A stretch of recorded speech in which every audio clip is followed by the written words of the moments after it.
반갑습니다. 김상국입니다. 제가 중간에 사투리 쓰더라도 이해해 주십시오. 왜 하겠습니까? 배운 게 그 말인데. 많이 덥죠? 네. 오늘 여기 중성동 각 너무 좋은 것 같습니다. 보니까 부럽습니다. 이렇게 서로 따뜻하게 정이 있게 서로 안아주시고 챙겨주시고 하는 분위기가 참 부럽고요. 저는 오늘 강의를 하러 왔다기보다는 많이 배우러 왔습니다. 여기 우리 중성동 갑에 아는 선배 또 동지분들 뵙고 어떻게 이렇게 알차게 잘하고 있나 좀 배우고 또 저도 더 잘 배워서 더 잘하고 싶은 마음에 배우러 왔고요. 중간중간에 좀 많이 가르쳐 주세요. 네. 저 집에 가서 옷 좀 갈아입고 왔습니다. 이뻐 보이려고. 날도 더운데 정장 입고 오면은 보는 사람도 답답할 것 같아가지고 집에 가서 옷 갈아입고 왔는데 좀 예쁜가요? 감사합니다. 됐어요. 아유 감사합니다. 누구신가요? 야, 그걸 표현하고 살아야 돼. 이게 민주주의입니다. 그죠? 예. 자, 말 나왔으니 말인데 민주주의가 뭐라고 생각하십니까? 제가 이 말을 왜 자꾸 던지냐면 저는 정치라고 하는 것이 기본적으로 가치 지향이어야 한다는 생각을 가지고 있어요. 근데 우리가 쉽게 그 얘기 하잖아요. 정치 왜 하냐 하면 권력 얻어야 되니까 안 되는 얘기 하잖아요. 그건 되게 나쁜 생각인 것 같아요. 제가 그래서 우리 학교 다닐 때 정당이 왜 있냐, 권력을 얻기 위해서 이렇게 배웠지 않습니까? 잘못 가르쳤다고 저는 얘기하고 다닙니다. 아니, 권력 얻으려고 정당한다, 권력 얻으려고 정치한다, 그거 나쁜 거 아니에요? 중요한 건 이재명 대통령님 말씀처럼 무언가 일을 하고 싶고 그 일을 하는데 권한이 필요하니까 국민들께 권한을 주십시오. 일 열심히 하겠습니다. 이게 맞는 거잖아요. 그럼 그 일을 어떤 일을 하려고 하느냐? 우리 모두를 위한 일을 하겠다라는 마음을 내는 것이고 그래서 권한을 주십시오. 일하려면 권한이 필요합니다. 그래서 정치라고 하는 건 기본적으로 국민들께 도움을 드리는 게 우리의 의무고 사명이라는 생각입니다. 제가 지난주에 화요일 100분 토론 나갔는데 국민의힘 쪽 패널 분 중에 한 분이 그 말씀 하시더라고요. 좋은 말 다 좋은데 그래도 권력도 탐하고 그런 게 그런가 하길래 제가 아니라고 그러다가 국민의힘 하겠다고 그랬습니다. 국민의힘 요즘 보면 좀 답답하잖아요. 그죠? 어떻게 저렇게 비상식적으로 할 수 있을까? 근데 저는 우리 민주당들 와서 그 말씀 많이 드립니다. 비판도 좋지만 타산지석 삼을 부분도 많다. 우리 스스로 경계 삼아야 될 부분도 많다. 왜냐하면 저는 국민의힘이 저렇게 망가진 게 지향점이 틀렸기 때문에 절로 갔다고 보지 않아요. 문제는 지향점 자체를 잃어버린 겁니다. 사실 민주당과 국민의힘 당원 보면 비슷해요. 다 좋은 말을 다 갖다 붙여놨거든. 그래서 비슷해요. 비슷한데 실제 하는 건 전혀 다르잖아요. 그죠? 지향점을 잃어버리면 그렇게 돼버리는 거예요. 그 지향점이 뭐냐? 저는 가치 추구여야 한다고 생각합니다. 우리가 어떤 나라를 만들고 싶고 어떤 세상을 만들고 싶다. 그걸 정치를 통해서 시민들과 함께 하면서 실현해 가는 거잖아요. 근데 그걸 잃어버리고 자기 욕심, 돈 욕심, 권세 욕심 내다 보면 국민이 잘못돼버리는 겁니다. 저는 국민의힘에 있을 때 그게 너무 안타까웠어요. 정치 왜 하는데? 내가 국회에 더 해야 해서. 그게 무슨 그런 데다 어디 있어요, 그죠? 정치 왜 하는데? 나 장관 한번 해야 돼. 그런 데다 어디 있어요? 그게 자리 욕심이거든요. 저는 그래서 그렇게 감히 얘기합니다. 자리 욕심 내는 사람은 정치시키면 안 된다 생각합니다. 또 돈 욕심 내는 사람은 사업해야지 뭔 정치에서 돈을 벌려고 합니까? 그렇지 않습니까? 맞습니다. 우리 스스로도 늘 경계해야 돼요. 그러니까 우리가 뽑는 대표자가 정말 국민들께 봉사하면서 어떤 세상을 만들고 싶고 도움을 주고 싶어서 가치를 추구하고 싶어서 하는지 아니면 어떻게 좀 부처장님이랑 친해가지고 좀 사업권 좀 받아보려고 하는 건지 아니면 내가 어디 장관 자리라도 한번 해보려고 하는 건지. 근데 그런 목적이 앞서면 결국에는 계산만 많아지거든요. 계산 많아져 버리면 방향성을 잃어버리고 결국에는 저렇게 국민이 잘못돼버리는 거예요. 우리 보면 상식적으로 말도 안 되는데 자기들 계산에는 맞아.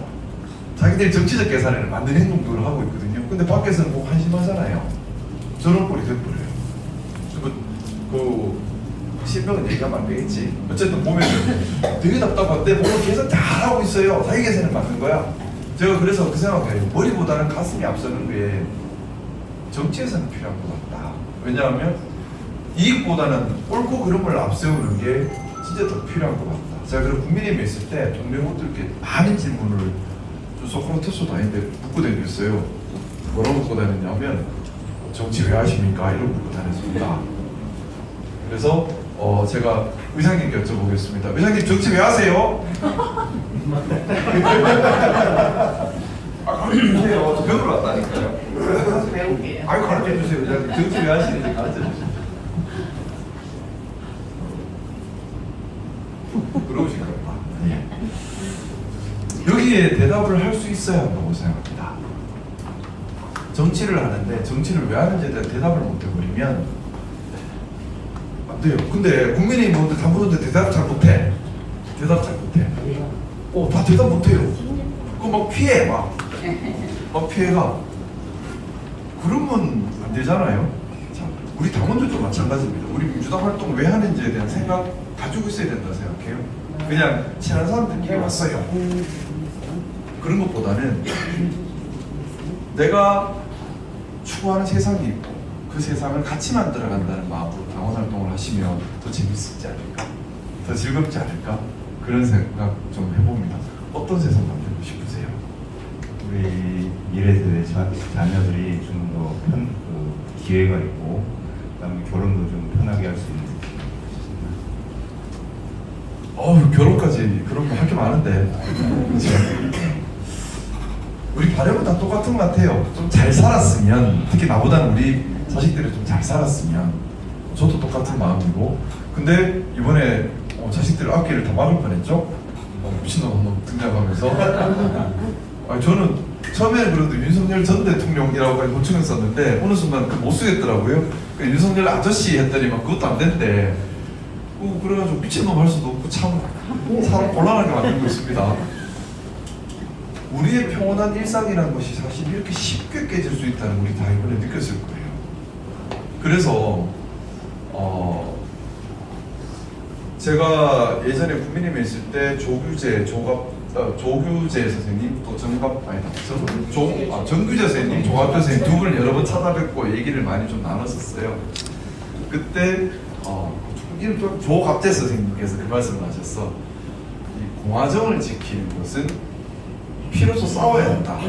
이게 뭐 벤자민 프랭클린이 그런 얘기를 했다네요. 저는 책 읽는 거 싫어서 잘 모르겠는데 그렇대요. 우리가 정신 바짝 차리고 있어야지 우리 자식들한테 독재국가를 물려주지 않을 수 있는 겁니다. 권력 그거 무엇이라고 잡으면 그렇게 놓기 싫은가 봐요.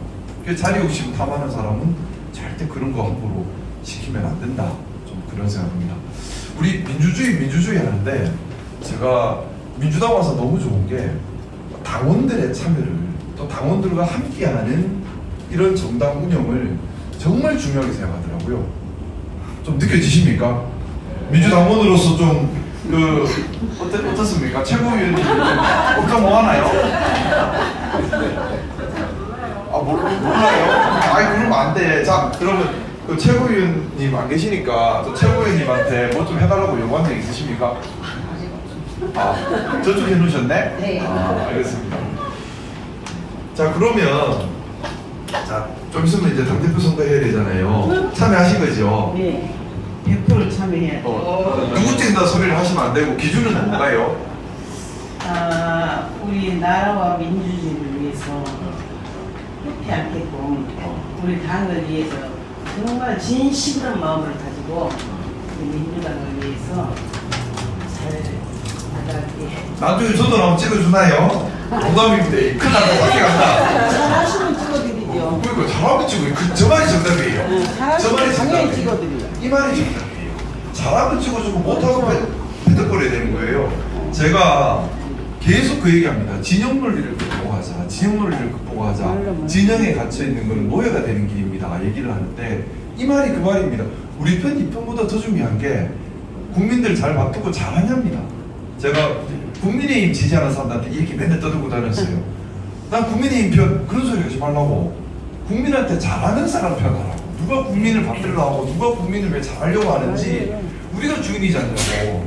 국민이 주인이면 국민을 위해서 잘하려고 하는 쪽에 잘한다 박수 쳐주면 올리면 되고, 국민한테 총 들이대면 너는 안 돼 하고 내리면 되는 건데, 편 나눠가지고 우리가 지면 안 돼.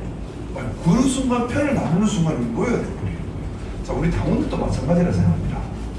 우리가 민주당이 건강하려면 누가 당원들을 위해서 무언가를 하려고 하는가, 누가 당원들한테 잘하는가, 이게 기준이 돼야 되는 거잖아요. 그게 아니라 네 편, 내 편 이래버리면 그 말 많은 개파 싸움이 되는 거예요. 잘하는 사람 편 해버리면 그게 기준인데, 그게 아니라 네 편, 내 편 해버리면 그때부터는 잘하고 못하고는 관심 없거든요. 나랑 친하나 안 친하나, 나한테 이득되나 안 되나, 이게 민주주의를 무너뜨리는 거예요. 그래서 저는 그 생각해요. 민주주의의 핵심적인 생각 중에 하나가 내가 주인 되는 거라고 생각합니다. 내가 뭐해야 되는 거예요.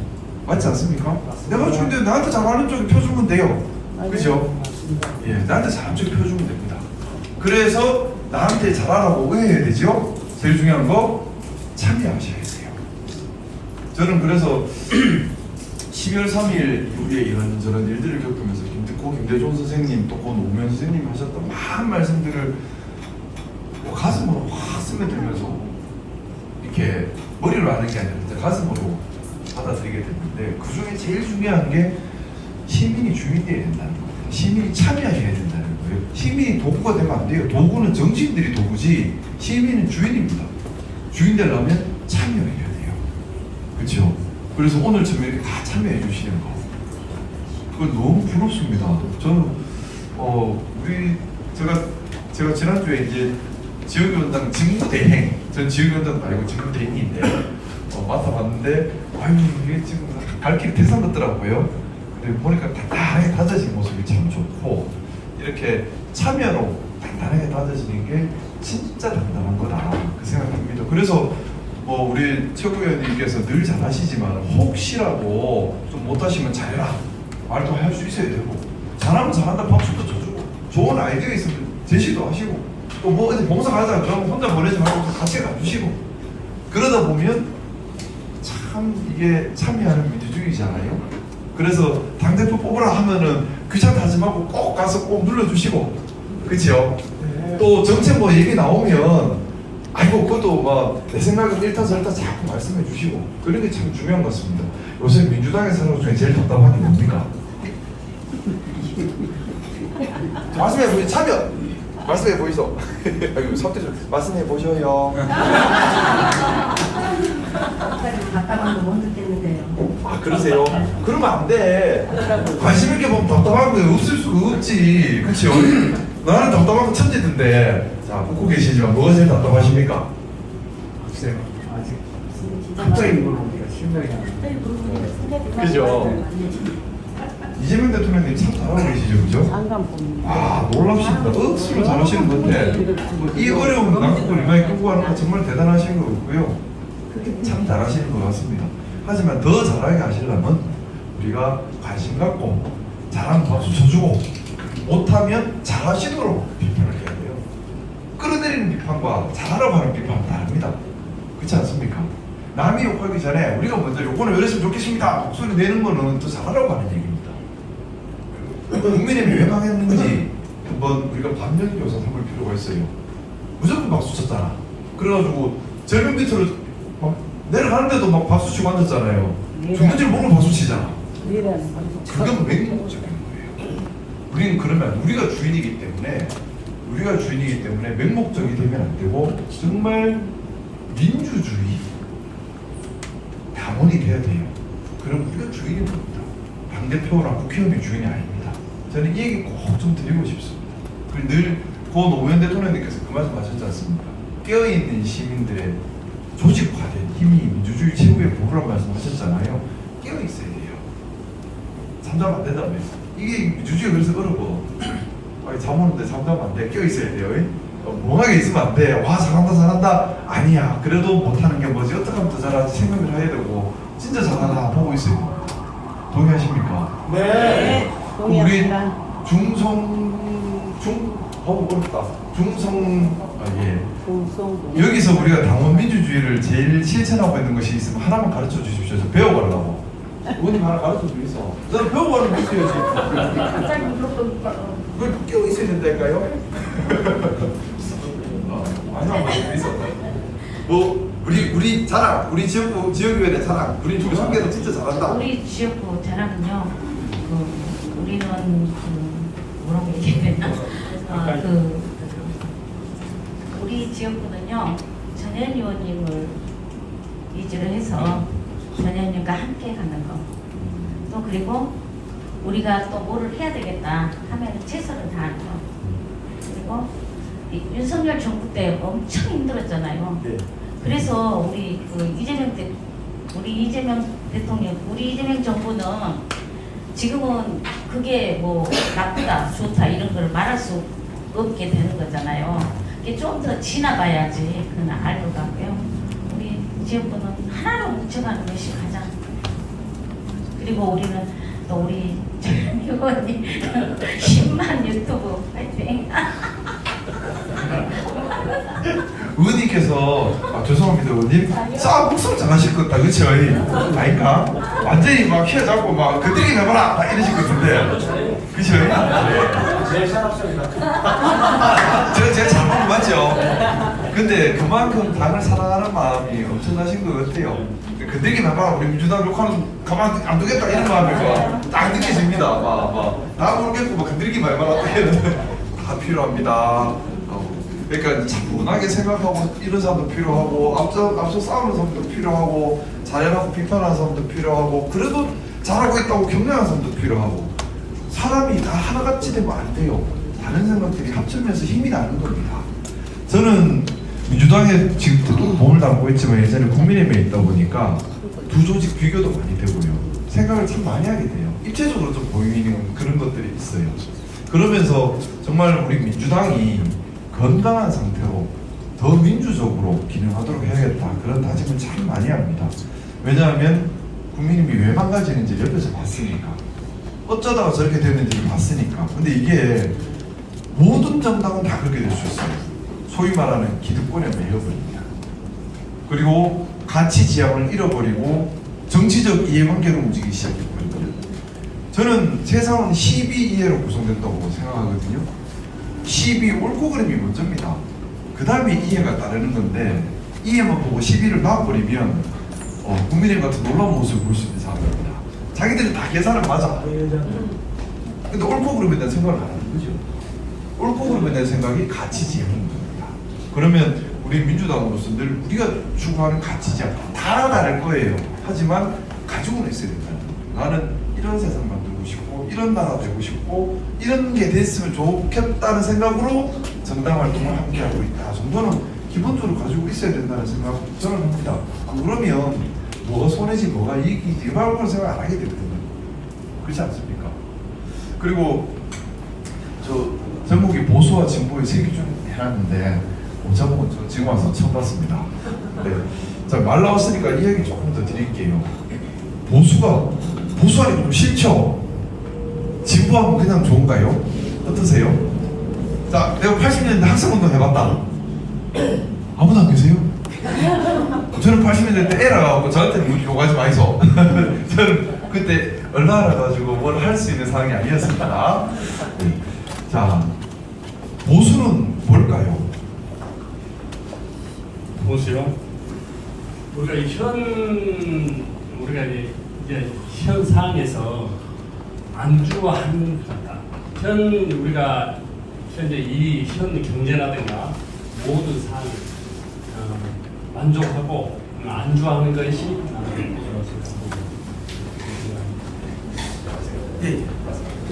제 보수하고 진보의 기준을 집하고 비교해 보면 보수는 낡은 집을 차근차근 조금씩 고쳐나가는 기준이고 진보는 그걸 새로 다 부수고 새로 지지하는 개념입니다. 그래서 보수도 미래의 지향적입니다. 저는 그렇게 생각합니다. 되게 공부 많이 하셨다. 느끼십니다. 제가 기회가 돼서 서울대, 고대, 연대 뭐 이런 데 강의를 갔어요. 저는 강의 가면 저도 약간 꽂히면 계속 하는 쪽이라서 강의 갔다 오면 4시간 반을 쉬지도 않고 막 해요. 학교 학교마다 계속 그랬거든요. 그랬는데 확실히 좀 학교별로 애들이 좀 이게 좀 성향이 달라. 서울대 애들은 다 받아 적어요. 4시간 반 동안 자리도 안 뜨고. 그래서 야 공부 잘한다. 근데 제가 그때 그랬죠. 난 태어나서 정치학교가 3분 1분도 없는데 내가 하는 말 그 시험지다 쓰면 다 떨어지니까 절대 적지 말고 시험 때 쓰지 말고 나가면서 잊어먹으라 그랬는데 또 고대를 가니까요. 저도 고대 나왔는데 한 2시간 지나니까 나머지 이야기는 호프집에서 하시지요 이러는 거예요. 결국 그래가지고 술집 끌려가가지고 시급했습니다. 그 연대는 가니까 또 자유분방하대요.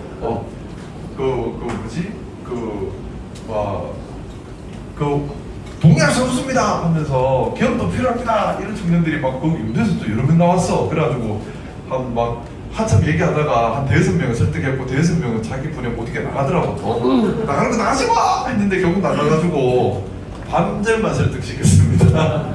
어쨌든 제가 좀 그런 얘기 했는데 사실 뭐 정해진 답, 보수고 진보고 정해진 답이 어디 있겠습니까? 뭐 사회학이라는 게 그런 거지 않나요? 우리끼리 생각해서 이거 맞는 것도 하면은 그게 뭐 가는 거지. 그래서 저는 보수와 진보에 대해서 기존의 생각들 모르겠고요. 제 개인적 생각은 뭐 말씀 올리고 싶은데 뭐 방송대에서 여러 번 얘기는 드렸었습니다. 말씀 올려도 될까요? 네. 저는 첫 번째 진영으로 보지 말고 기능으로 봤으면 하는 생각입니다. 보수란 말 자체가 뭐 생각하면 또 진보란 말 자체만 생각하면 되지 이게 왜 진영이 돼야 되나 생각이에요. 기능으로 보면 누가 보수의 기능을 하고 있느냐, 누가 진보의 기능을 하고 있느냐로 보수와 진보를 나누면 되거든요. 그러면 한 사람이 보수 진보 다 될 수도 있어요. 보수의 기능도 하고 진보의 기능도 하고 있으면. 반대로 한 사람이 아무것도 못할 수도 있어요. 기능을 못하고 있으면. 자, 그래서 제가 이재명 대통령님 지지 막 하고 나는 보수 진영이야 하는데 가가지고 제가 안타깝고 그랬죠. 이재명 대통령님이 보수의 기능을 하는 진짜 보수입니다. 이러면 막 넘어가요. 뭐가 보수냐고. 그러면 자 그럼 보수가 뭔가요? 제가 되물으면 너무 못하세요. 내가 보수라면서 보수가 뭔지 답을 못해. 제가 생각하는 보수는 말 그대로 우리 사회의 원칙을 지키는 겁니다. 우리 틀을 지키는 거. 이것도 중요하거든요. 우리 사회의 원칙, 틀, 상식을 지켜가는 거. 저는 이게 보수라고 생각합니다. 그럼 말 뜻에 맞잖아요. 그게 보수의 기능인 거예요. 우리 사회의 원칙과 틀, 상식 이걸 지켜가는 게 보수예요. 근데 그러다 보면 세월 따라 보수도 다 다르죠. 왜냐면 우리 상식도 바뀌었고 우리 원칙도 바뀌었으니까 계속 바뀌어가는 거예요. 뭐 러시아 예를 들면은 뭐 러시아의 보수, 지금 러시아의 보수는 푸틴인가요? 푸틴이 만든 원칙을 지켜가는 거니까. 근데 30년 전에 러시아의 보수는 뭐였을까요? 공산주의였을 수도 있어요. 40년쯤 전에는 러시아의 보수는 공산주의고 공산주의를 깨려고 하는 게 도리어 진보의 역할이었던 거죠. 근데 그보다 더 거슬러 가면 러시아의 공산주의가 진보였죠. 러시아 황제가 보수였잖아요. 황제중을 지키려고 하는 그게 보수예요. 왜냐하면 그 사회의 틀과 원칙을 지키려고 하는 거예요. 그러면 2025년 지금 우리의 원칙은 뭘까요? 저는 거기에 대해서 우리는 헌법 국가잖아요. 헌법이 원칙인 겁니다. 헌법을 우리가 다 같이 합의한 원칙을 거기다 다 녹여놓은 거거든요. 그래서 2025년의 보수의 기능이라고 하는 것은 헌법 잘 지키는 겁니다. 저는 그렇게 생각합니다. 헌법 잘 지키는 게 보수의 기능이에요. 제가 그래서 저 백분 토론 나가서 그 얘기했어요. 백분 토론 주제가 그거더라고. 보수의 위기 그러길래 제가 거기서 그랬어요. 제목 잘못 적었다고. 보수 위기 없다고. 보수 멀쩡하게 아무 문제 없다고. 그러면서 보수 일당이 민주당이라서 그렇다 그랬어요. 그랬더만 그 진행하는 사람이 방송하기 전에 그게 무슨 말이냐고 민주당이 왜 보수당이냐고 하더라고요. 그래서 제가 설명을 그렇게 드렸어요. 보수의 기능이라는 게 우리의 원칙 지키는 건데 우리의 원칙은 87년 헌법이다. 87년 헌법 누가 만들었냐? 80년대 민주화 운동하는 분들이 만들었다. 그분들 지금 다 어디 가 있느냐? 우리 민주당에 와 있다.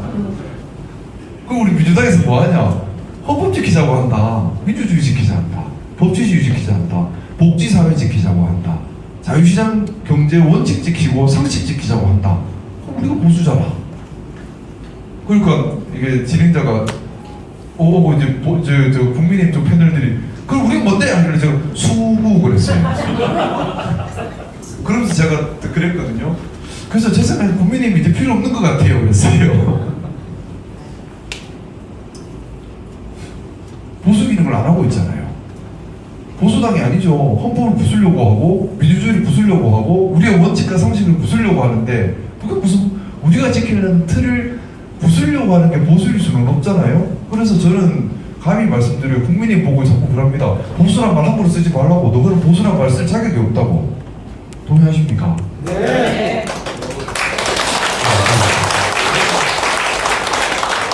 제가 국민의힘에 있을 때 계속해서 요구했던 게 그거예요. 보수당이라 말하려면 보수의 기능을 해야 된다. 보수가 추구하는 가치를 지향해야 한다고. 그래야 보수라는 말을 쓸 수 있지. 보수라고 하면서 헌법 부숴버리면 그게 무슨 보수예요? 반보수죠. 반보수죠.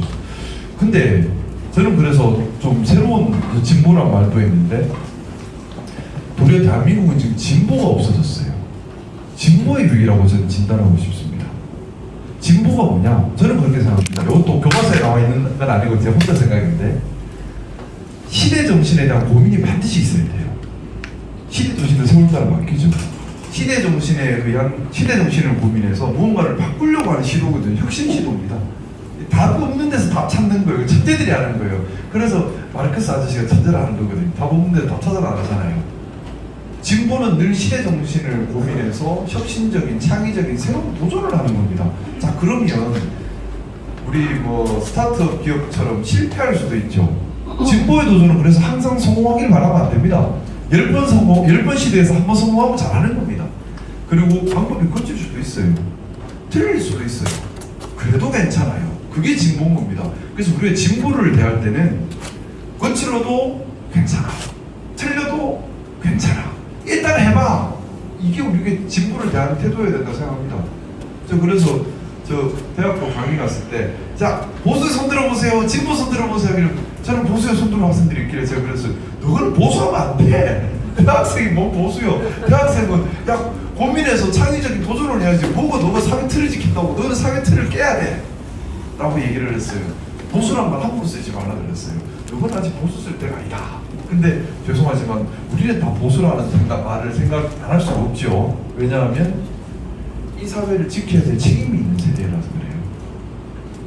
이 사회를 지켜야 될 책임이 있는 세대는 기본적으로 보수적일 수밖에 없어요. 우리가 지켜온 가치를 지켜야 되니까. 근데 좀 젊은 친구들은 좀 많이 혁신적으로 도전을 했으면 좋겠어. 좀 더 진보적이었으면 좋겠어요. 자, 그래서 제가 진보가 왜 사라졌다 말씀드리냐면 자본주의든 공산주의든 왜 생겼냐 되돌아보면 산업혁명 때문에 생겼습니다. 맞죠? 산업혁명이 생기고 나니까 뭐가 막 사회가 통째로 바뀌니까 무슨 주의 하면서 막 생기면서 그런 세월을 거쳤어요. 자, 이번엔 또 AI 혁명입니다. 로보틱스 혁명입니다. 또 생명공학 혁명입니다. 세상이 또 바뀌죠. 또 그럼 여기에 맞춰서 다양한 생각들이 나와야 되는데 우리나라에서 그게 없어졌어요. 조용해요 그냥. 그렇지 않나요? 모든 분야에서 예를 들어 물리학 분야면 물리학 분야에서 사회학 분야면 사회학 분야에서 뭔가 진보적인 창의적인 도전이 생겨야 되는데 그게 없어져 버렸는데 저는 그것도 국민의힘 때문인 것 같아. 왜냐면 자들이 저기서 반국가, 반헌법, 반보수 막 이러면서 막 나라 뒤엎으려고 저러고 있어 버리니까 지금 국회 안에서 어떠냐면요. 맨날 보면 국민의힘 빼고 다 모여요. 국민의힘 빼고 다 모여서 민주당, 조국혁신당, 무슨 당, 진보당 뭐가 다 모여가지고 웃자까? 야 국민의힘한테 지면 안 돼 이러고 있어요. 근데 사실은 민주당이 뭘 하면 진보당이 비판해주고 조국혁신당이 뭘 하면 민주당이 야 그건 아닌 것 같아 이것도 있어 라고 얘기해주고 이게 건강한 거지 않나요? 그러면서 새로운 생각들이 또 진보적인 당을 만들고 도전을 하고 이런 것도 있어요 해줘야 건강한 거잖아요. 우리 그 얘기를 못하고 있어. 왜냐하면 우리가 분열되면 국민이 한쪽에 힘실릴까 봐. 근데 얘들은 반헌법이거든요. 반보수 반민주야. 그러니까 일단은 민주주의부터 지키고 보자고 못 가는 거야. 그래서 제가 국민의 폐산해라 또 그러고 다녀요. 국민의힘이 해산을 안 하니까 진보가 뭘 하지를 못하는 상황이 돼버렸어요. 근데 제가 국민의힘에 있던 사람이 국민의힘 해산해라 하니까는 진짜 위험해요. 사는 게 상당히 위험한데, 근데 저는 대한민국 정치가 좀 건강했으면 좋겠다라는 바람에서 이제 그런 제안을 드려요. 제가 보수와 진보에 대한 제 생각을 말씀을 드렸는데, 아마 그럴 수도 있겠다 생각하는 분도 계시고, 야 그건 아니지라고 생각하는 분도 계실 겁니다. 정답은 없어요. 뭐 정답이 어디 있어요, 사실. 뭐 저도 이런 책 써가내고 교수들 앞치고 다니기 뭐 그것도 또 뭐 그죠? 모두가 같이 생각을 해봐야 되는 겁니다. 정답은 없습니다. 하지만 나의 생각은 있어야겠죠. 내 생각에 보수는 이런 것이어야 되고 진보는 이런 것이어야 돼. 생각은 있어야 된다 생각합니다. 왜냐하면 내가 주인이니까. 그리고 근데 좀 생각에 도움을 드리자면 기능으로 봐주시면 좋겠다. 보수의 기능, 진보의 기능. 저는 그래서 이재명 대통령님이 참 보수주의자면서 참 진보주의자라는 표현을 썼어요. 한 사람이 두 개 다 하고 있으니까. 사회의 원칙을 지키는데 누구보다 앞장서고 계세요. 우리의 상식을 지키는데 앞장서고 계세요. 동시에 시대 정신을 반영한 시대 변화에 따른 대안을 늘 고민하시고 열린 자세로 새로운 방안을 계속 제시를 하고 계세요. 그러면 보수의 기능, 진보의 기능 다 하고 있잖아요. 그래서 둘 다 하고 계세요라고 제가 대선 때 자랑하고 다녔어요. 누가 김문수는 묻더라고. 감사합니다. 김문수는 뭐냐, 보수도 아니고 진보도 아니고 뭔지 모르겠다 그랬어요. 사회 원칙도 안 지키고 뭐 그렇다고 혁신적인 새로운 생각이 있는 것도 아니고 둘 다 못하고 있는데 왜 나왔을까요? 제가 그러니까 또 맞아 죽을 뻔했습니다. 다니면서 그런 얘기하고 다니니까. 이게 정보 안 정보의 문제가 아니에요. 자, 우리 모 당에 사람 이름 자꾸 얘기하면 안 돼서 모 후보, 젊은 후보도 대선 후보도 보수일까요, 진보일까요? 쓰레기입니다. 저는 일단 보수는 아니라고 봤어요. 왜냐하면 보수라면 사회 틀을 지켜야 되잖아요. 그러면 사회 통합을 중요하게 생각할 수밖에 없습니다. 또 사회 틀을 지켜야 되잖아요. 그럼 모범이 되어야 되고 품위를 지켜야 돼요. 동시에 진보의 발전을 독려하는 것도 사회 틀을 지키는 거거든요. 그럼 진보의 성과를 받아들일 수 있는 포용성이 있어야 돼요. 그래서 보수는 품위 있고 통합을 지향하고 포용성이 있다를 특징으로 가지고 있어야 된다고 저는 생각하고, 우리 다 그렇게 생각하잖아요. 영국 신사처럼. 근데 이쪽으로는 자꾸 혐오를 일으켜요. 갈등을 일으켜요. 자, 그럼 그것만 가지고도 이미 반보수적인 거예요. 혐오와 갈등은 반보수적인 행태거든요. 근데 진보에서 가능할 수도 있어요. 새로운 도전을, 이건 정해진 틀이 없는 거예요. 새로운 도전을 함에 있어서 필요하다면 혐오도 쓸 수도 있겠죠. 진보는 거칠어도 된다고 저는 생각합니다. 그런 제한을 두면 안 돼요. 할 수 있는 건 다 해봐라 하는 게 진보여야 된다고 생각해요. 그래야지 다양한 발전이 나오는 거니까. 근데 그러면 이 사람이 진보주의자인가? 그것도 아닌 것 같아요. 시대 정신에 대한 고민이 없잖아요. 시대 정신에 대한 고민으로 대안을 제시할 수 있어야지, 그게 저는 진보의 역할이라 생각을 하거든요. 그래서 보수도 아니고 진보도 아니고 뭐 그랬어요. 근데 우리 이재명 대통령님 저기 다 하고 계시잖아. 그래서 제가 참 보수면서 참 진보다 얘기를 한 겁니다. 제가 맹목적으로 하는 게 아니고요. 제 생각에 그런 거예요. 동의하시나요? 네. 자, 그러면 이제 묻겠습니다. 나는 보수다. 와, 사회 틀을 지키는 걸 중요하게 생각하시고, 민주주의를 중요하게 생각하시고, 헌법을 중요하게 생각하시나요? 네. 네, 보수 인정. 품위도 있고, 그죠? 사회 통합도 중요하고, 대통령님께서 늘 그 말씀하셨어요. 대통령은 대통합, 사회 안정을 중요하게 생각한다. 저 우리 보수주의자라 생각합니다. 나는 진보주의자다. 네. 진보주의자. 어떤 시대 정신을 고민하시면서 어떤 도전을 하고 계십니까?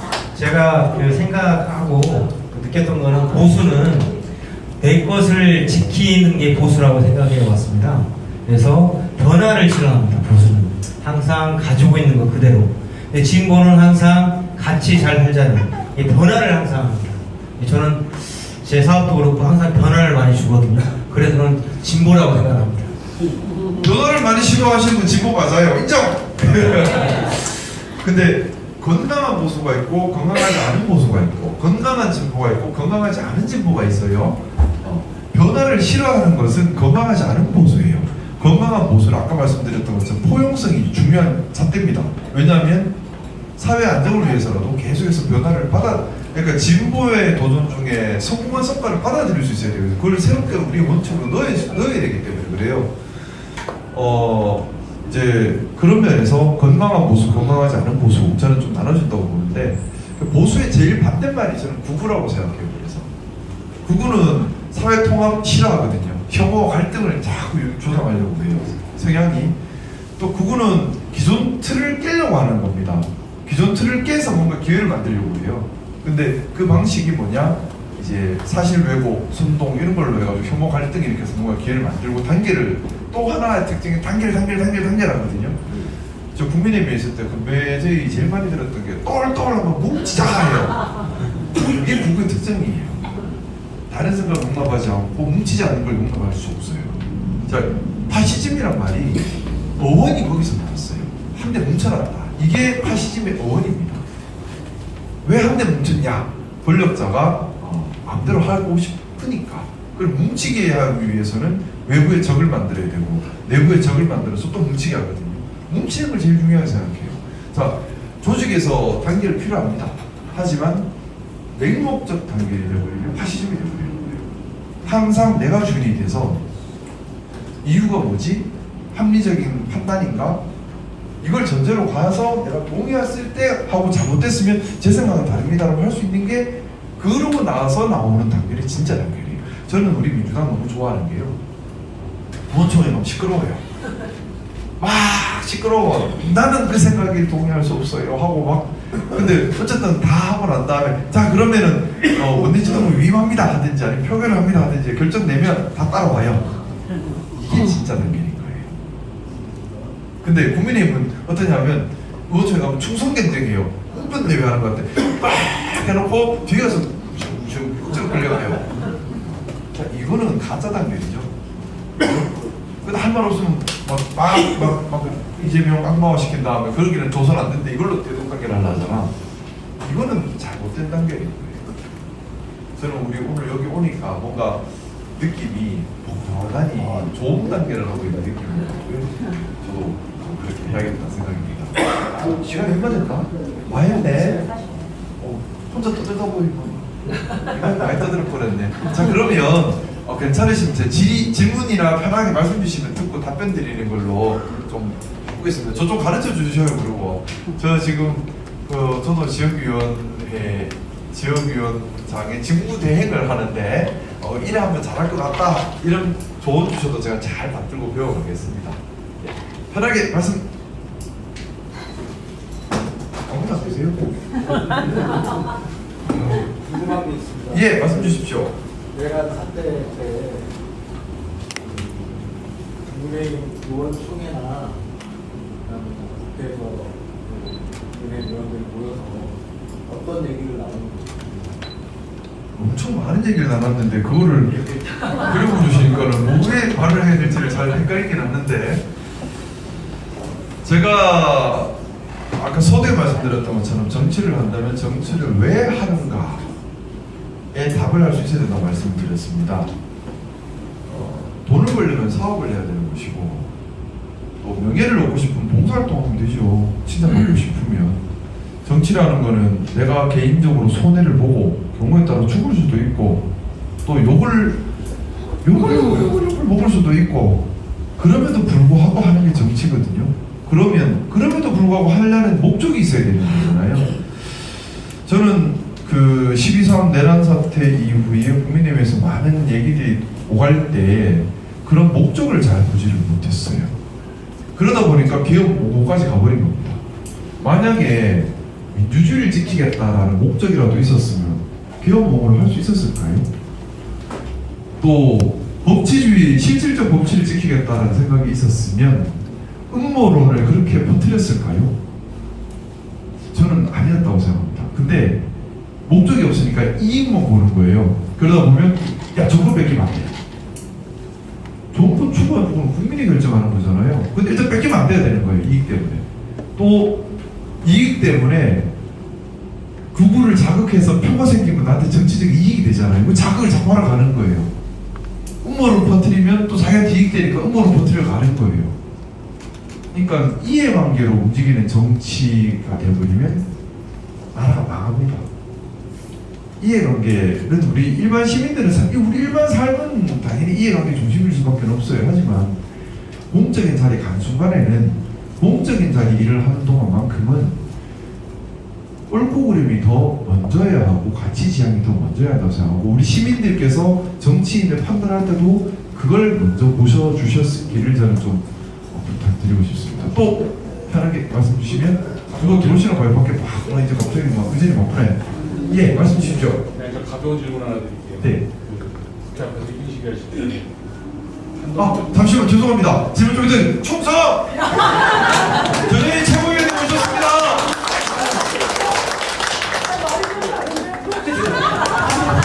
조용히. 자, 우리 전현희 최고위원님께 박수 한번 부탁드리겠습니다. 저 외로울 거라고 여기까지 불러주시고 얼마나 고마운지 말도 못합니다. 그래도 오셨는데 앞으로 바로 모시고요.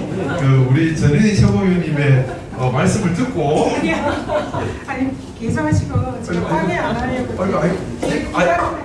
강의 다 끝나고 이제 질의응답 하고 있었습니다. 네. 감사합니다, 최고위원님. 보셨지요? 그 수해 현장 가서 고생 엄청 하셔가지고 영상에 탈진한 영상이 나와 있어요. 저는 어제 의원님 어제 제가 제주항공 유족들 챙기느라고 못 내려갔습니다. 죄송합니다. 감사합니다. 근데 너무 늘 앞장서세요. 제가 너무 존경하는 제가 벌벌벌 떨고 있을 때 누나처럼 손잡아주면서 괜찮다 혼자 아니다 해주신 분이십니다.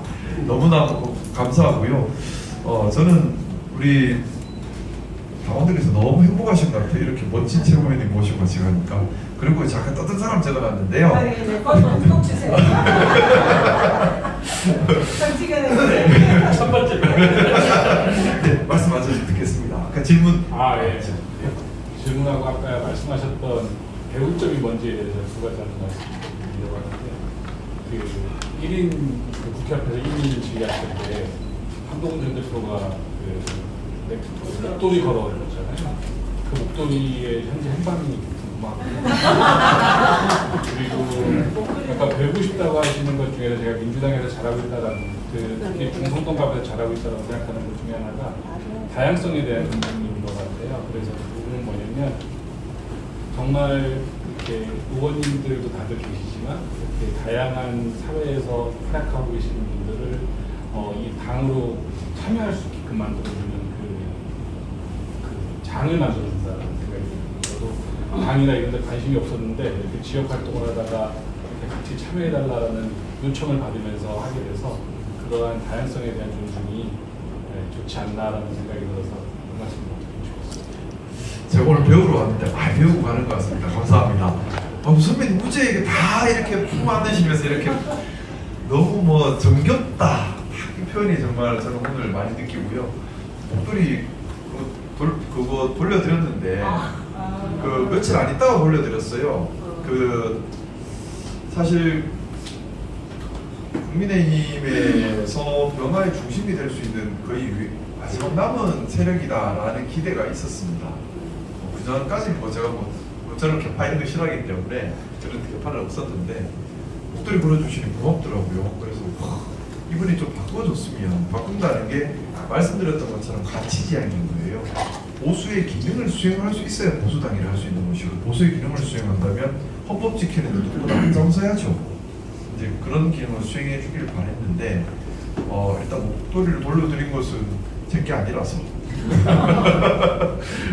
제게 아니라서 돌려드렸고 근데 사람들이 물으세요. 왜 한동훈과 결별했느냐 물으시는데 제가 좀 입 바른 소리를 좀 많이 하긴 했습니다.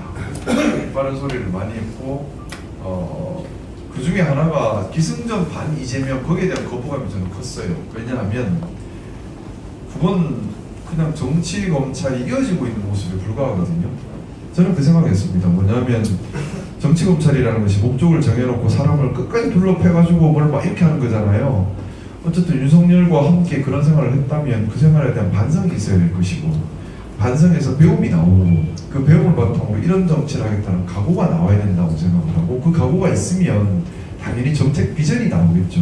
그러면 국민을 위해서 무엇을 하겠다가 나와야 되는데, 국민을 위해서 무엇을 하겠다 없이 그냥 이 사람은 안 돼, 그러니까는 우리가 에 빠져 있으면 여전히 정치 검찰이 하는 모습에서 똑같은 모습으로 가는 거거든요. 거기에 대해서 계속해서 좀 힘빠른 얘기를 많이 했어요. 그러다가 이제 뭐 광주에서 탄핵 반대하는 집회가 금남로에서 열렸지 않습니까? 그건 용납할 수 없는 일이고, 뭐 제 기준에서는 매우 반인륜적인 일이에요. 교원군이 시민들을 학살한 현장에서 교원군이 십자군이 다 해버리고 거기에 5.18 유족들 계셨는데 모욕을 줬거든요. 그러면 있을 수 없는 반인륜적인 일입니다. 그래서 거기에 대해서 같이 가서 사과를 하자 했는데 일단 같이 가지 않으시고 모 의원님을 통해서 저한테 최종 통보가 왔어요. 만약 네가 광주에 간다면 너는 그때부터 우리의 적이다. 국민의힘에서 이제 우리마저 없으면 너는 완전히 외톨이가 될 텐데 너 감당할 수 있겠느냐. 그래서 제가 외톨이 되더라도 이거는 중요한 일이고 급한 일이고 또 옳은 일이다. 그러니 저 혼자라도 갑니다 하고 가면서 이제 완전히 결별이 됐어요. 그래서 이제 결별이 됐는데 진짜 혼자더라고요. 그때 우리 전현희 의원님이 손을 꼭 잡아주시면서 혼자 아니다. 너무나 감사한 인연이 있고요. 또 질문 있으시면 네 맞습니다. 주시면 먼저 말씀 편하게 해주십시오. 네. 마이크 드릴까요? 사실 저도 정치를 잘 모르고 보수와 진보의 개념조차도 저는 잘 모를 정도로 이런 타입인데, 사실 저희 우리나라 수업에 역사 수업이 지금 빠져 있잖아요. 근데 어릴 때부터 정치에 대한 훈련이 전혀 돼 있지 않다고 생각하거든요, 우리나라 사람들이. 그러면은 수업을 다시 이 진보와 보수에 대한 개념부터 정치를 국민들이 알려면 어릴 때부터 정치에 노출되어 있는 게 더 중요하다고 생각하는데, 그 수업이 다시 이제 정규 교육에 편성되는 거에 대해서 어떻게 생각하시는지, 그리고 우리 너무 암기 위주로 수업을 하잖아요. 하지만 사실 토론 수업이 돼야 된다고 생각하거든요. 만약에 정규 수업에 다시 편성이 된다면 토론 수업이 가능할지, 그런 부분을 더 추진해 주실 수 있는지. 저는 완전히 공감하고요. 완전히 공감합니다. 특히 교육 중에서도 근현대사 교육이 저는 꼭 필요하다고 생각해요. 고대사야 뭐 알 수도 없는 일이고, 근데 근현대사 교육만큼은 꼭 필요하다라는 생각을 하게 되고, 또 민주주의 개념에 대한 우리 고민도 꼭 있어야 된다는 생각을 합니다. 근데 우선 제가 제안드린 보수의 기능, 진보의 기능에 대한 생각에는 동의하시는 건가요? 사람마다 다 다를 수 있어요. 자, 근데 좀 기존에 우리가 학교에서 배웠던 정치는 무엇인가, 민주주의는 무엇인가가 사시는데 그렇게 와닿고 도움이 되던가요? 사실은 굉장히 중요하다고 생각하거든요. 그렇지만 현실적으로는 정치랑 무관하게 우리가 살고 있지만 못 느끼는 것이 상당히 중요하게 결부가 돼 있다고 생각을 해요. 그래서 민주당 대통령이었던 많은 분들은 대부분 문화에 대해서도 관심이 많으셔서 지금 한류가 이렇게 된 데에는 그런 대통령들이 기반을 닦아놓은 기틀이 분명히 있다고 생각하거든요. 그래서 우리 피부로 정확하게 느끼지 못하고 있지만 사실은 중요하다, 이렇게 생각을 하고 있어요. 저는 좀 느끼고 있어요. 제가 이걸 왜 여쭤봤냐면요. 민주주의 부수는 사람도 민주주의를 얘기해요. 자유를 부수는 사람이 자유를 얘기해요. 그 개념에 대한 정립이 없는 거예요. 마찬가지로 반보수적인 극우적 행태를 띠는 사람이 자기 보고 보수래요. 마찬가지로 진보가 아닌데 나는 진보래. 자, 좋은 거 다 갖다 붙이는 거죠. 근데 말의 의미는 한 번쯤 우리가 생각을 해야 되지 않나라는 생각을 참 많이 했어요. 제가 이번에 12.3 일을 겪으면서 민주주의가 무엇인가에 대해서 우리가 다시 한번 전 국민이 함께 배웠다 생각을 합니다. 근데 이게 학교에서 가르친다고 될 문제인가라는 참 어려운 테마긴 한데, 우리가 당연히 이제 체득되도록 하는 그런 노력은 있어야 된다고 생각해요. 그게 이제 우리 사회에서 또 가정에서 같이 이루어져야 되는 것이고 학교에서도 마찬가지로 그냥 아무 형태로 하는 것보다는 민주주의가 어떤 모습이어야 하는가 우리가 진짜 참여하고 다름을 인정을 하고 그죠? 정말 진영으로 갈려지는 것이 아니라 내가 주인이 돼서 누가 더 기능적인 것을 잘하고 있는가를 판단 삼을 수 있도록 이렇게 좀 트레이닝 시키는 훈련이 필요하지 않나 싶고 학교에만 미룰 문제는 일단 아니라는 생각해요. 우리가 우리 사회 안에서 우리 가정 안에서 우리 회사에서도 민주주의가 있을 수 있어요. 또 회사 안에서도 파시즘이 있을 수가 있어요. 좀 아까 제가 파시즘 얘기를 좀 꺼내다가 사실은 우리가 파시즘에 되게 익숙한 민족입니다. 왜냐하면 우리가 민주주의가 뭔가에 대한 고민을 한 지가 얼마 안 됐어요. 조선시대 어땠나요? 왕한테 충성, 그리고 백성들이 그러면 안 돼 그랬잖아요. 파시즘이라는 것이 하나만 흔들리면 안 된다. 단단히 뭉쳐야 된다는 개념이거든요. 뭉쳐서 권력 잡은 사람이 자신의 이익을 위해 쓰는 거예요. 경제적 이익이든 권력적 이익이든 정치적 이익이든 자 그러기 위해서 어떻게 하느냐 하면 대중의 무지를 이용합니다. 대중이 똑똑하면 파시즘은 일단 성립을 못해요. 그래서 대중이 무지하게 만들려고 하고 또 혐오를 일으켜요. 외부의 적이 있어야 단계를 하기 쉽기 때문에. 그래서 선전, 선동, 왜곡, 혐오 이런 것들을 늘 깔고 있으면서 대중의 무지를 자꾸 만들어내거든요. 자, 조선시대 보면 사실 약간 그런 면이 강했어요. 왕조국가라고는 하지만 왕한테만 충성하게 하기 위해서 또는 왕을 바지로 내세운 양반들, 소수 양반들, 권력자들 다 누리게 하기 위해서 백성들의 무지를 만들어왔고 일제시대는 어땠나요? 일본은 대표적인 구구 파시즘 국가였죠. 그냥 걔들은 그 자체가 파시즘이에요. 그 자체가 파시즘이고 반대로 우리 독립운동은 민주주의 독립운동이었습니다.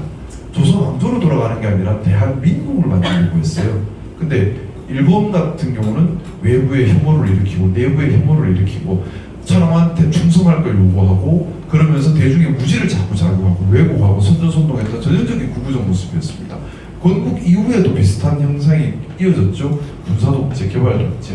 사실은 우리한테는 민주주의라는 개념이 되게 낯선 개념이에요. 솔직히는. 그래서 우리 생활 속에, 내가 있는 조직 속에, 내 가정에 사실은 파시즘적 요소가 있을 수 있습니다. 우리 자식들한테 진짜 민주주의를 알려주려면 내 생활 속에서부터 좀 더 민주적으로 가정이 이끌어지고 사회가 이끌어지고 회사가 이끌어지고 하면 자연스럽게 또 스며든다는 생각도 하고 근데 학교 교육도 중요하고 좀 우리가 다 같이 좀 관심을 가지고 좀 개선해 나갔으면 하는 바람이 있습니다. 또 질문 아까 말씀 주십시오.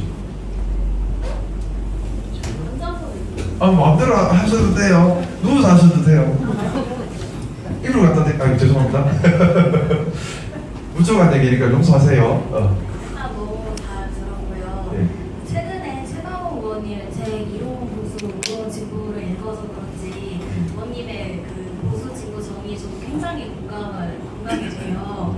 근데 이제 요즘 저도 파시스트 공부를 되게 많이 하는데 파시스트들은 좋아하는 거로 뭉치는 게 아니라 싫어하는 거로 뭉쳐서 맞아요. KK라고 백인이 좋아가 아니라 흑인 싫어가 주 능력이라고 하더라고요. 싫어가 힘이 세거든요. 네, 맞아요. 그래서 이제 이영희 선생님 같은 경우에 이제 새는 이제 양쪽의 날개로 난다고 하잖아요. 그래서 저도 사실 개항 전에는 제가 보수가 4, 진보 6 정도로 내가 구성이 돼 있다 생각을 했는데 비영훈이는 헌법을 지키는 게 정말 크구나 싶어서 보수가 한 7 이렇게 되는 그런 진보 한 3 정도로 구성으로 바뀌었다 생각이 들거든요. 그래서 의원님께서도 본인을 보수 진보로 어떻게 비율로 구성이 되어 있으신지 인식을 하는지가 궁금하고 그리고 그 비율로 구성된 김상욱이 바라보는 시대 정신이라는 게 이제 5년 단위가 아니라 한 20년 정도 단위의 큰 의제라고 저는 느껴지는데 그래서 보수 진보의 그 비율로 구성이 된 김상욱이라는 국회의원이 바라보는 시대 정신은 뭔지가 궁금합니다. 네. 박수 한번 해주시죠. 와, 박사하기 논문 들은 것 같다. 와, 정신이 얼얼하네. 그렇구나. 우선은 저는 역사는 진보해야 한다고 생각합니다. 역사는 발전해야 되지 퇴보해서는 안 돼요.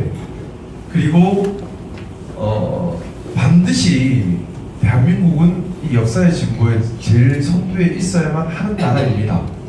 그래서 저는 진보주의자이고 싶습니다. 근데 문제는 제 능력이 부족해요. 말씀드렸던 것처럼 진보의 기능이라고 하는 것은 시대 정신을 고민해서 다먹는 데서 답을 찾아야 되고 혁신과 창의를 이끌어가야 됩니다. 근데 이게 약간 천재의 영역이에요. 근데 제가 저를 아무리 봐도 그만한 천재적 소질이 없어요. 그래서 저는 진보답게 혁신할 수 있도록 보수의 기능을 탄탄하게 지키는 것이 내가 할 수 있는 일이다라고 저는 생각하고 보수주의자라고 하는 겁니다. 뭐냐면 진보의 혁신적 도전은 10번 도전하면 9번은 실패하고 틀려요. 자, 틀리면 사회에 충격을 줍니다. 사회가 혼란스러워지고 충격을 받죠. 그때 사회가 무너지지 않게 지켜주는 게 단단한 보수의 기능이고요. 또 진보의 도전이 성공했다 하더라도 이걸 포용할 때 또 충격을 받습니다. 그래서 사실 보수와 진보가 양날개다 하는 표현이 그래서 나오는 거라고 저는 생각해요. 진보가 혁신을 하기 위해서라도 이 사회 틀이 단단하게 지켜지고 있어야 마음먹고 혁신 도전을 하는 거죠. 실패해도 사회가 무너지지 않으니까 또 성공한 걸 받아들일 수가 있으니까. 그래서 모든 진보가 일어나는 곳을 보면 기존 사회 틀이 탄탄하게 체력이 강한 곳에서 진보가 일어나요. 영국이나 독일이나 다 보면 진보적 도전이 일어났던 사회들 공통점이 사회 체력이 강합니다. 그래서 저는 진보를 꿈꾸지만 능력 부족으로 보수주의를 자처하고 있고, 그래서 저는 진보가 마음껏 시대 정신을 반영한 혁신적 도전을 할 수 있도록 사회의 체력을 단단하게 길러주고 사회 틀과 원칙을 지켜주는 것이, 그러면서 포용성과 품위, 통합을 지켜서 진보가 이번의 성취를 사회가 자연스럽게 받아들일 수 있도록 하는, 그게 그런 보수의 기능을 잘 하는 것이 제 역할이지 않을까라고 생각을 하고 있고, 그래서 제가 참 민주보수가 되고 싶습니다라는 표현을 썼습니다. 그래서 가슴은 진보를 지향하는데 능력 부족으로 보수를 하고 있고요. 그리고 제가 생각하는 시대 정신은 어떻게 보면 이제 정말 인간성 상실의 시대가 올 수도 있다는 생각을 해요. AI 혁신, 제가 그 생각해요. 한 10년만 지나면요, 우리 인간의 노래보다 1000배, 1000배 더 사고력, 창의력, 판단력 더 뛰어난 AI가 당연히 생길 겁니다. 당연히 생길 겁니다. 그러면 우리가 민주주의로 이렇게 모여서 의사결정하는 것보다 AI 혼자 딱 결정하는 게 더 빠르고 정확하고 모두의 공익에 맞을 수도 있어요. 그럼 민주주의 하지 말까요? 자, 이런 의문들이 생기시잖아요. 그리고 AI와 로보틱스 결합해버리면 말 그대로 인조인간이 돌아다닙니다. 사람이 일을 할 필요가 없어요. 자, 그러면 노동은 어떻게 되죠? 노동의 가치는? 그러면 사람은 어떡하죠? 우리 삶은 어떻게 되죠? 우리는 뭐 해야 돼요? 이런 근본적인 의문들이 많이 제기될 수밖에 없다고 생각합니다. 그래서 거기에 대한 뭔가 혁신적인 선도력도 가지지만 통제력도 가지는 아이디어들이 나와야 돼요. 그렇지 않으면 정말 터미네이터 같은 세상이 될 수도 있습니다. 저는 국가 간의 개념도 지금과는 또 달라질 거라는 두려움이 있어요. 뭐냐면 AI가 극도로 발전하죠. AI가 사회 모든 분야에 침투를 해버릴 겁니다. 저 그러면 AI는 이제는 안보의 영역이 돼요. 뭐냐면 우리나라만의 AI가 없다면, 예를 들어 미국한테 우리가 AI를 다 의존하면 우리의 모든 걸 미국이 컨트롤하는 게 되는 거죠. 심지어 군사 분야도. 그죠? 그러면 말 그대로 식민지가 돼버려요. 중국 마찬가지예요. 그래서 저는 아마 우리나라가 AI를 세계에서 1등으로 선도를 못할 것 같아요. 왜냐하면 미국, 중국 이런 데 투자가 워낙 대단하니까 따라갈 방법이 없어요. 하지만 우리가 2, 3년 뒤처지더라도 안보 측면에서 우리가 돈 쓰고 돈을 못 버는 인생이 된다 하더라도 AI를 키워가야 된다고 생각합니다. 왜냐하면 안보라서 그래요. 이런 완전히 많은 변화들이 생겨나갈 거거든요. 그래서 저는 가장 중요한 시대 정신 중에 하나를 AI를 보고 있고, 또 하나의 시대 정신은 당연하겠지만 우리 환경 부분이죠. 우리 이미 느끼고 있지 않습니까?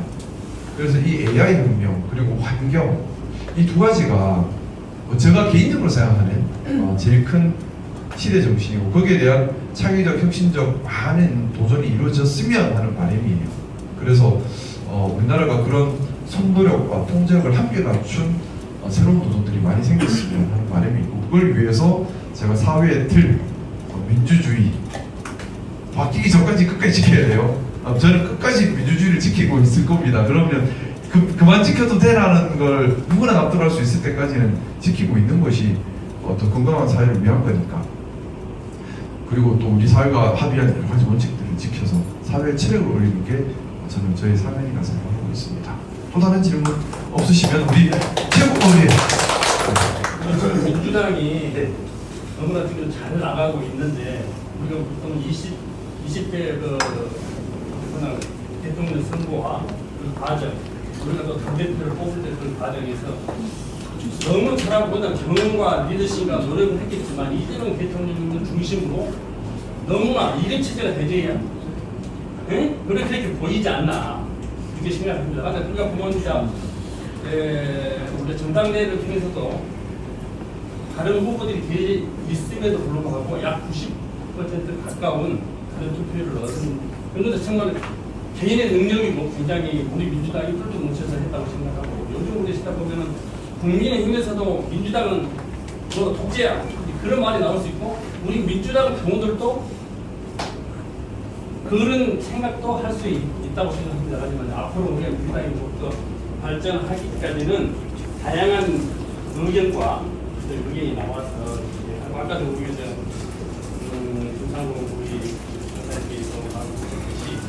민주당 의총에서 다양한 의견이 나와서 결정 나서 그런 의제에서 해서 이렇게 생각은 맞습니다만은 우리가 뒤에서 보고 매스컴으로 봤을 때 국민들이 봤을 때는 아니야 민주당 무조건 이재명 대통령이 17년도 다 해. 이제 그런 인식이 없지 않습니다. 앞으로 우리 민주당이 더욱더 발전하기까지는 앞으로 미래지향 발전하기까지는 어떤 뭐가 방법이 있는가 제시로 가야 됩니다. 정말 중요한 말씀을 주신 것 같아요. 제가 아까 선도에도 말씀드렸지만 저는 민주당 또 국민의힘에도 있어봤고 두 조직을 다 경험해봤고 국민의힘이 왜 저렇게 망가졌는가에 대해서 많은 고민을 했습니다. 그것 때문에 민주당이 건강하게 유지되는 것에 대한 간절함, 절박함이 저는 되게 커요.